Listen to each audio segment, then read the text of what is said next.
Hello, everybody. It's another lovely day in the neighborhood. It's a lovely day, and we're feeling good. But now we have a pond out back. Well, a couple ponds out back. It's focusing on the spots on the window and not outside. So there you go. Hay pile halfway eaten. Crooked bird feeder. My son made a planting bed and put it right there last year. And of course more ponds out there. And it looks like the donkeys are way on the far corner. And horses, and then of course the pony. Oh, check this out.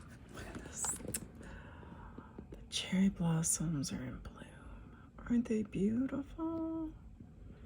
So pretty. The birds love this tree. See, they ate last year's berries until this year's come up. So there's always a bird in this tree for me to watch when I'm sitting here working on my computer. Or over at my jewelry table. But it's rained the last 2 days. Yesterday was pretty nice around here. I missed 3 of my 4 children. Well, 4 of my 5 children, because my son-in-law had to work, but my daughter and my 2 grandsons had dinner with my husband and I, and it was so nice. We had filet mignon on the grill. I'd had in the freezer for a while because I thought everybody was coming.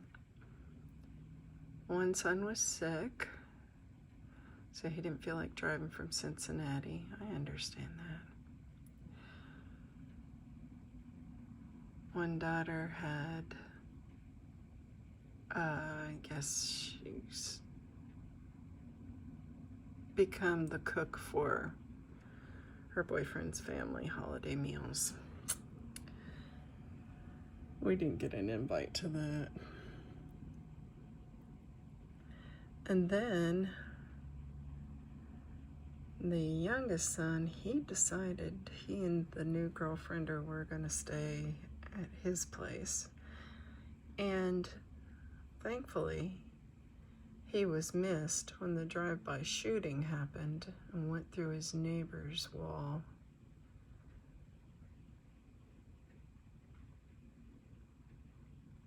I told him he was moving into a shady neighborhood, but parents don't know anything. That's why I think where his girlfriend wanted him to be. Guess she trumps. So anyway, we had a great Resurrection Sunday. We don't celebrate Ishtar because I stopped celebrating pagan holidays when I found out what they were. However, we do celebrate the Lord's birthday at Christmas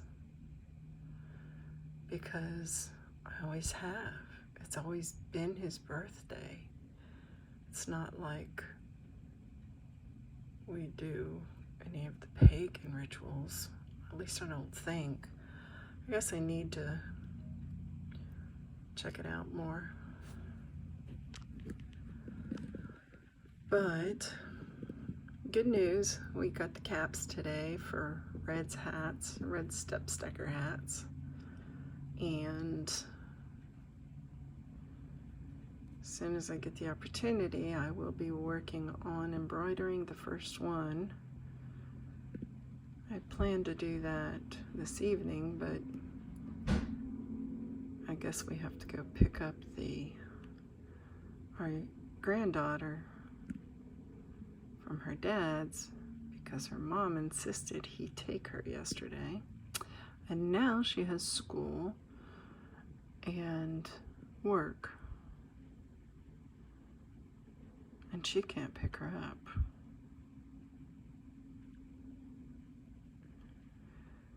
You know, when I had to pick up my child, I had to drive 150 miles to do it.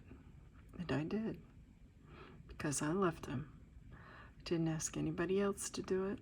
I did it myself because it was my choices that were made that caused it to be that big of a difference or distance.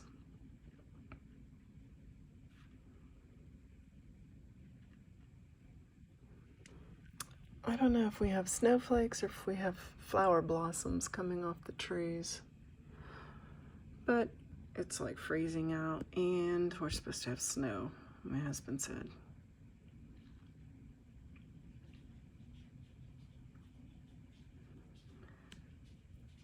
You know, I had something really profound to say when I started this, but then I got squirreled and off on the tangent.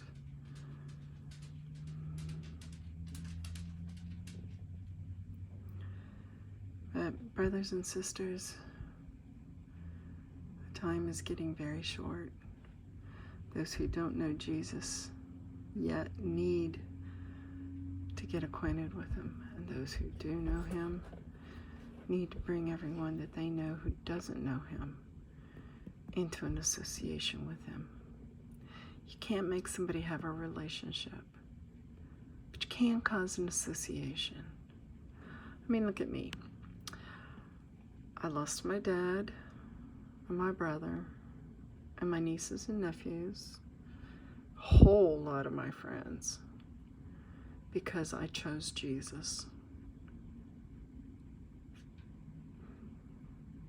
But because of that, they were all associated with Jesus. Even my children, some of them don't show up anymore because of my association or my relationship with Jesus. Their association with Jesus is that they don't want to be around me because all I care about is Jesus. All I talk about is Jesus. I told the one that told me that one day, your problem is not with me. Your problem's with Jesus, and you need to work that out with him. So why don't you go straight to him and figure that out? It's true. You know, if people have a problem with you because you choose Jesus, their problem's not with you. Their problem's with Jesus. And what we can do is we can pray for them. That's pretty much all we can do for them, because until they work things out with their Savior, with their Lord, with their King, they're not gonna get it. They're gonna blame you, because it's easier to blame you than to blame themselves or to blame God. Look at the blossoms. I know it's blossoms because once they hit the ground, they're blowing. They're not melting. There's my chicken coop out there. The dog cage and that metal thing were to keep the ones that didn't get along warm when they didn't feel like going in with the mean ones. The metal thing, it's a trough. We use that to raise the babies in.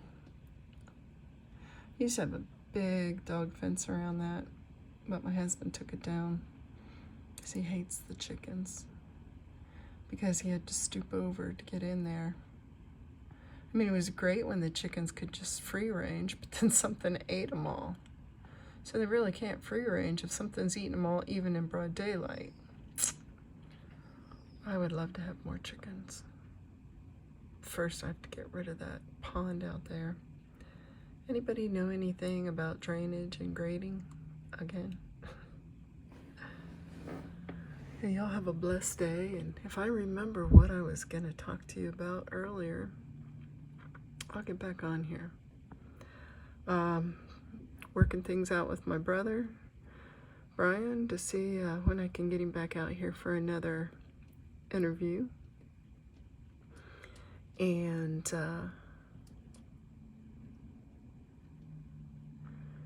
well, I believe a lot of people need to hear about the salvation of Jesus.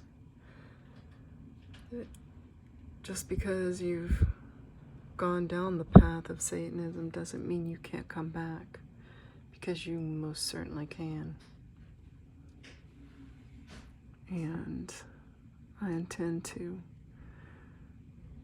pull as many people out of Satan's hands as I can, because my Savior died for them.